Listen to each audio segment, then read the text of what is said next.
probably as much as any team in the league.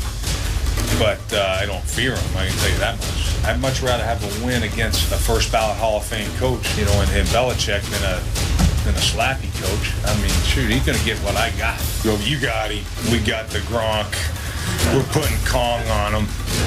I get it. They got all the trophies, and they got the record says what it is. But, you know, I think we got the same record as we had in that stadium on Sunday. It's a brand-new team, and we'll see what happens.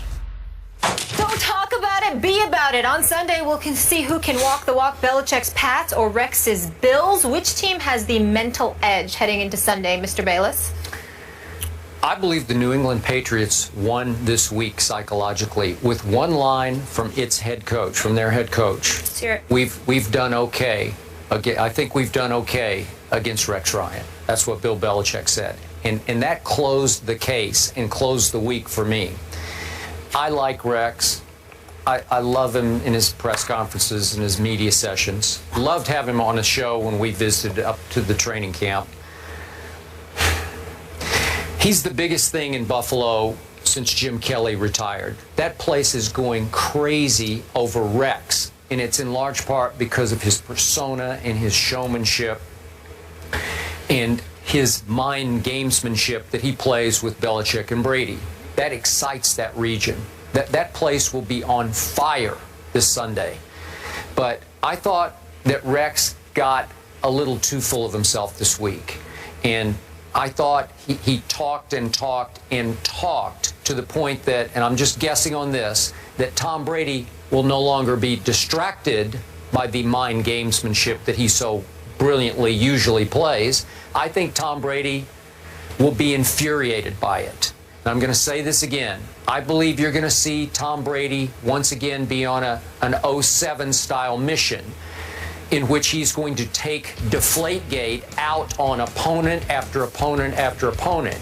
And the one he would like to most take it out on, just because they've had such a rivalry, and if any head coach has quote-unquote owned Tom Brady, it is definitely Rex the Hex Ryan. But in this case, I think he's going to relish taking it out on Rex's new football team. I'm sure Tom Brady respects the heck out of this defense, and he will take great pleasure in picking it to pieces. And I believe he will. I picked 24-21, and I know that doesn't sound like great conviction, but I think you'll walk away from this game saying, you know what? They walked in with the psychological edge, and they proved once again they're just a little better than even these Buffalo Bills. And I've got the Bills as a wild card team. That's not going to change off this game. But I think edge going in, Brady, Belichick. The Killer Bees advantage. Let's take a moment in all seriousness to dissect and highlight Rex Ryan. The last couple of years in New York, Rex Ryan's act came across as a bit buffoonish. I'm never calling him the man that, because you certainly don't want to get caught up in characterizing individuals in a derogatory fashion. And I'm certainly not doing that with Rex Ryan. I'm talking about his act. Yeah. Not talking about him, the man. But even though his act came across as a bit buffoonish, it was first validated by him talking the talk and delivering the Jets to 2 consecutive AFC Championship games. Yeah. Now let's fast forward to Buffalo. He gets fired from the New York Jets job. He comes on the set with us at First Take when we went to his camp. And even though I had no enjoyment whatsoever being up there in Foxborough with New England, I thoroughly enjoyed being in Rochester, New York. I love Foxborough. Well, I didn't like being up there because the New England Patriots were busy practicing and they never came on the show until the last 5 minutes. That's what they do. They're about winning football games, not being on the first day. I didn't want to be there, but I loved being in Buffalo and I loved being in Florham Park, New Jersey. I have no problem with them stiffing us. They were very good to us. They were, the Jets and the Bills were first class all the way. Let me just say that. And the better team is the New England Patriots. All right, that don't mean they ain't classless. Now let's get back to it. No one's ever accused them of being classless. I'm talking about towards their guests. That's all I'm saying. I mean it, and that's that. Now let me get back to the Bills.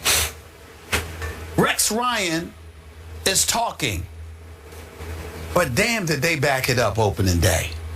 They ran the Indianapolis Colts out the stadium. And all I'm saying to you, Skip, is this.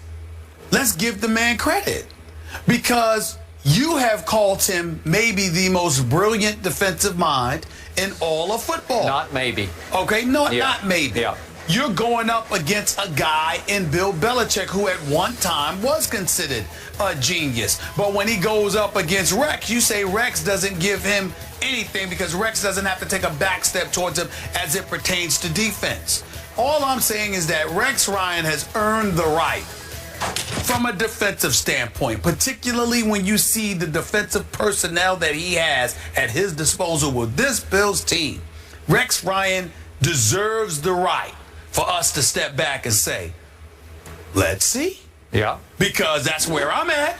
Because it's not just Rex Ryan talking with no personnel to work with. Now, when he told me the Jets were going to win, you know, because they were going to score points, and I'm looking at Geno Smith as your quarterback and Eric Decker as your #1 wide receiving offensive option, I knew that was a joke. But when you tell me we've got some studs because you went out and got LaShawn McCoy, because Sammy Watkins is your wide receiver, okay, because Tyrod Taylor is somebody that can make things happen. And then I look at this defense with Hughes, with Kyle and Mario Williams and these boys, and Marcel Darius coming back. I'm like, whoa.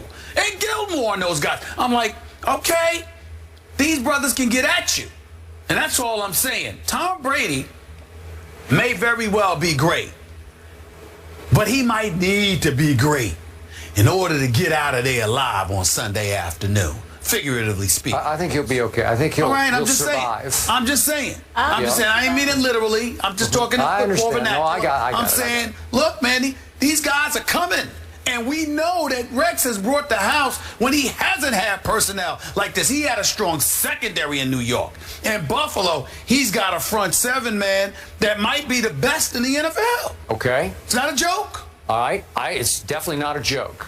Now, back to psychological edge. Now we're being told that the Buffalo Bills official pro shop is selling little air pumps used to inflate or deflate footballs, selling them to the fans, maybe to take to the stadium.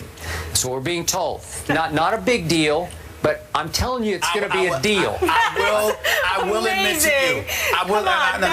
I will admit to you, to do something like that to a guy like Tom Brady, he'll pay attention to that. I do believe he will take that to heart, and he will take it out on the Bills. He's the kind of he guy. Will. Listen, he is the kind Michael of guy. Jordan not only taught us that, he taught me, look, little things that get said or implied to you, to the great one. I completely agree. We always hear that. Yep. And Tom Brady's great. Advantage Brady. We have to leave it there. LaShawn McCoy did participate in drills, so that should be a good sign that maybe he'll be going on Sunday. Let's hope so. Speaking of Sunday, we got another matchup of Heisman-winning quarterbacks Marcus Mariota and the Titans face Johnny Manziel and the Browns. Eminem. Johnny is starting. We'll discuss that one next. Who has the upper hand? Don't miss that. I said Eminem. I'm surprised that Molly wouldn't pick up on that, considering that Molly starts with an M.